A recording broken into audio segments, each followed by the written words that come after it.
Vamos a repasar un poquito el asunto. El monumento a Jaime Guzmán es un monumento. El Museo de la Memoria es un museo. El monumento a Jaime Guzmán no se debe comparar con el Museo de la Memoria porque son categorías distintas.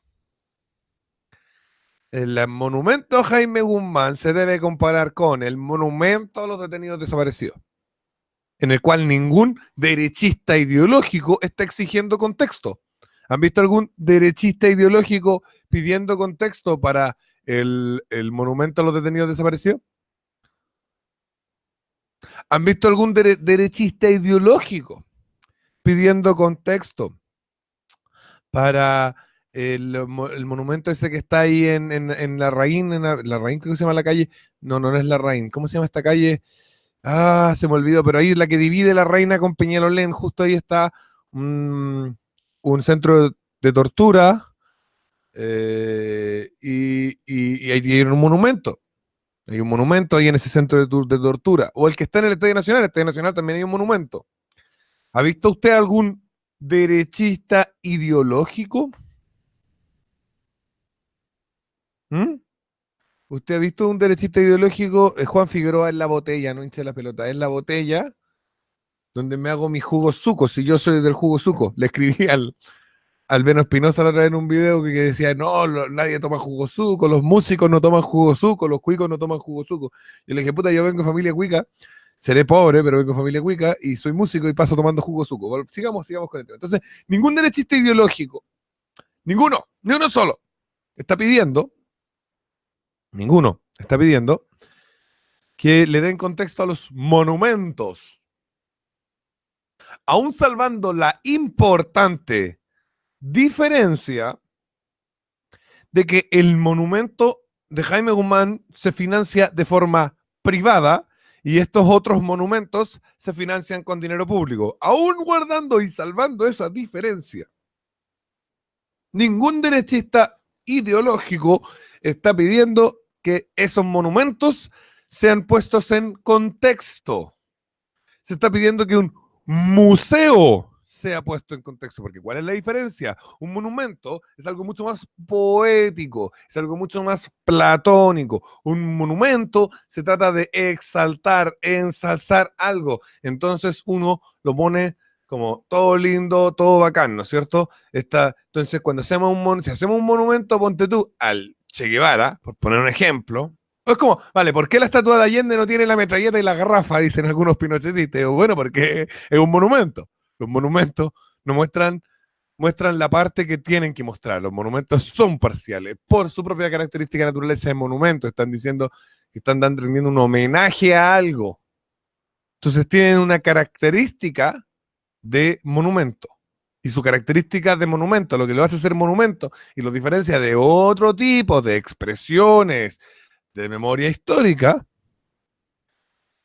es que es un monumento siempre es parcializado, siempre es homenajeante. Se trata de subirle el pelo a algo, se trata de poetizarlo, se trata de mitificarlo. Un monumento mitifica, el monumento a Jaime Guzmán mitifica a Jaime Guzmán. No va a poner a Jaime Guzmán como malo porque es un monumento, lo va a mitificar, va a convertir a Jaime Guzmán en un mito.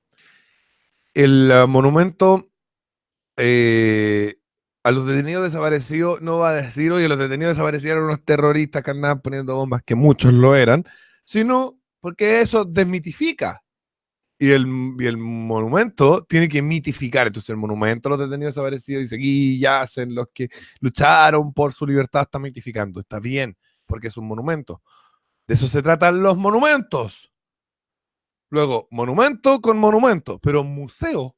El museo se trata de educar, de educar. Un museo busca en un tema específico entregar una cierta cantidad de información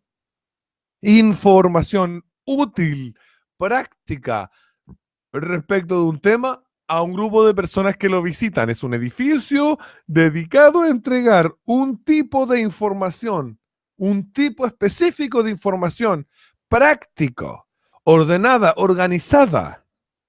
y cierta al grupo de personas que lo visitan. De eso se trata un museo. ¿No es cierto? La gente a veces confunde museo con galería de arte. No, no es lo mismo. Un museo entrega una información, entrega un conocimiento respecto de un tema. Son temáticos. Un museo es temático y es informativo. Luego, el Museo de la Memoria no es un museo, es un monumento. Y el problema del monumento Museo de la Memoria es que se llama museo y recibe miles y miles y miles de millones de fondos públicos y lo que hace es desinformar y deseducar. Ese es el problema. Si el Museo de la Memoria tratara las violaciones de los derechos humanos cometidas por el Estado de Chile desde, desde 1818 hasta 1995, más o menos, entonces podríamos decir, tenemos un monumento, un museo de la memoria de los derechos humanos que trata los derechos humanos, que trata la matanza de Santa María de Iquique, la masacre del Seguro Obrero, que trata las torturas durante el tiempo de Allende y durante el tiempo de Frei Montalva y durante el tiempo de Alessandri, ¿ah? Las persecuciones violentas realizadas a distintas personas como mi abuelo, que fue exiliado al norte debido a la ley de protección de la democracia en el tiempo de los gobiernos radicales. Ah, cresta, no, no, eso no lo vamos a poner. Eso no lo vamos a poner, no vamos a poner que había un caballero que se llamaba Guillermo Izquierdo, que era nacionalista, y los gobiernos radicales lo agarraron y lo persiguieron con la llamada ley maldita, lo agarraron y lo mandaron al norte. Lo obligaron a vivir en Arica y lo tuvieron preso por la ley de defensa de la democracia, lo tuvieron preso, incomunicado, unos meses, y no logró salir solamente para enterrar a su esposa por las ideas que sostenía, por el tipo de ideas que sostenía. Ojo, no era mi abuela, se casó después con mi abuela, que está viva todavía. Por las ideas que sostenía recibió este tipo de persecución, Guillermo Izquierdo Araya. Eso no está en el Museo de la Memoria y de los Derechos Humanos porque parece como si todos los seres humanos que hayan vivido antes de 1973 no tenían derechos humanos. Mi abuelo no tenía derechos humanos, los de la masacre del Seguro Obrero no tenían derechos humanos, los de la matanza de Santa María de Iquique no tenían derechos humanos, etcétera, etcétera, etcétera. Los diputados de derecha torturados con electricidad por la PDI, por orden expresa del presidente Salvador Allende durante el régimen de Allende, esos tampoco tienen derechos humanos. Lo único es, como decía la mamá de los hermanos Vergara Toledo, los ricos no tienen derechos humanos. Así de simple. Eso dice ella. Lo dijo clarito para la celebración de los 40 años del golpe en una entrevista en la radio ADN. Entonces, esa es la posición de la izquierda, esa es la posición de este caballero, Herrera, Rodrigo Herrera, pobrecito, que no es capaz de distinguir la diferencia entre un museo y un monumento. Pobrecito, que no es capaz de distinguir la diferencia entre la manipulación ideológica y la mitificación histórica, que son cosas distintas. Pobrecito, que no es capaz de entender que los museos no se tratan de temas míticos, legendarios, poéticos, platónicos, sino que se tratan de entregar información veraz, práctica, cierta sobre un tema específico a quienes lo visitan. Así que esa es mi respuesta para el señor Rodrigo Herrera, ahueonao. Ahora te lo digo como lo diría nuestro querido amigo Bombalé, ahueonao. Hueón.